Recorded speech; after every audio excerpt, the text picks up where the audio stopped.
Hello out there folks, it's Dave from Davestation VR, and today we're talking about Killing Floor Incursion for PSVR. So if you're not familiar with the Killing Floor series, this is kind of a horror action, usually co-op game that's horde based, so all kinds of dudes run at you, you gotta blow them up. It's very gory, very violent, but usually pretty fun. Killing Floor Incursion is the first entry built from the ground up for VR, and it's only available in VR. Now, this game has already been out for a while for PC VR, where it got kind of some mixed reviews, so I was curious to see how it would fare in the transition over from PC to PSVR. I should say up front here that I played this on the original PS4. I've heard some stuff from people who played on PS4 Pro that they didn't have some of the same issues that I had, so as I get into stuff here, just kind of take that as you will, realize that this is the experience on the original PS4, and it may be a little better for you on PS4 Pro. So I want to get into controls here first, because I've heard a lot of people wondering, is it going to be teleport only, can I smooth turn, all that kind of stuff. And thankfully, it has full locomotion, and you can smooth turn. Although, it does feel like the game wasn't really built for locomotion, so I had a lot of glitches with that. There were plenty of times where I'd just get stuck in a wall or a doorway, and be unable to move unless I teleported. Now they do give you the option to teleport while you're smooth walking, so that's good. And also, the smooth turning is there, but it's very slow. So I found myself actually going back to the quick turning, just because it made it easier to play. Now, when I say easier, that's a relative term, because overall the move implementation here is kind of confusing. It'll take you a little bit of time to get used to, and even then you'll still forget what buttons do what. And, in the heat of battle, it's hard to keep up with the move controllers. Graphics-wise, I like what they did here for the most part. The zombie animations are way better than something like an Arizona Sunshine, and you can totally, cut their heads off, cut their arms off, and it all looks pretty solid. The levels were also well designed. There's a lot of variation through the campaign. You've got some dark, spooky areas, you've got sewers, you've got office buildings, and they keep changing it up, and for the most part I thought the stages were really well done. The issues I had weren't so much with the graphics as much as the performance on the original PS4.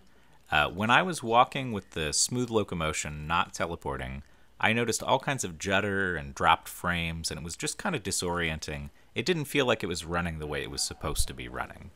And that was especially present when I was playing online.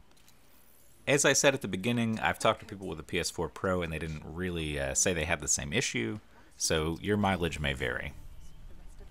So we got all the technical stuff out of the way. Let's get to the gameplay, the meat of it. What you got here is a full-on campaign that's going to take you about 3 to 4 hours probably, and that can be played single player or co-op. And then you've also got a mode called Holdout, which is a horde mode, endless survival kind of thing, and that can also be played single player or co-op online. I found the first couple stages of the campaign to be pretty good, pretty rewarding, and I was having a decent time. Now, when you get into the second half of it, there are some sections that are really, really frustrating. There's a scene when you're on a rooftop and you've got this terrible, unwieldy sniper rifle, and you have to shoot so many guys, and it feels like it takes forever. I thought the game glitched, but then finally we killed the last guy, and it was like, okay, you get to move on. But some sections of the game are just tedious, and they feel like they go on forever, and become really frustrating. There's also times where it's like unclear what to do. Brian from Without Parole and I were playing the final boss, and you don't have to shoot him. That's not the way you beat him, although you might think that. You have to go around and find all these little knobs to turn, and it takes forever to figure out what you're doing. And it doesn't feel like a final boss fight, but at the end of it, you've been frustrated for so long that it's underwhelming, and you're like, okay, is it over? All right, fine. It's a little disappointing because I think the main draw for a lot of people here was the single-player campaign, and in my experience at least, I came out feeling pretty underwhelmed at the end of it. Now, I only got the chance to play a couple rounds of the Holdout mode co-op online, but that was a little more fun for me.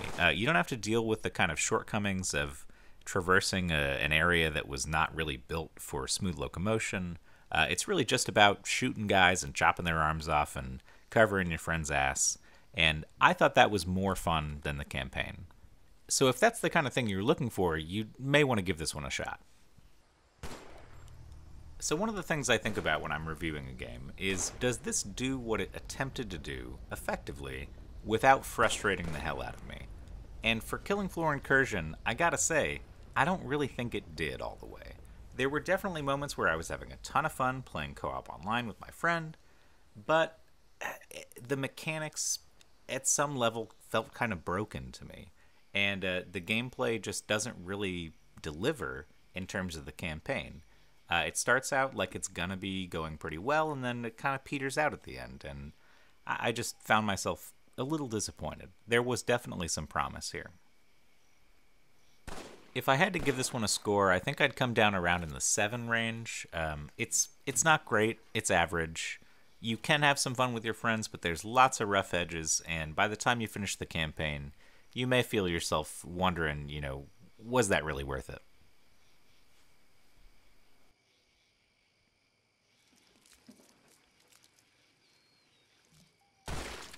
Now, I know some people are going to disagree with me on this, and if that's the case, leave me a comment. Let's talk about it. Otherwise, thank you so much for watching, guys, as always. I appreciate it so much. If you enjoyed this, go ahead and leave me a like or a subscribe or a comment or whatever you feel like doing. And have a good rest of your day.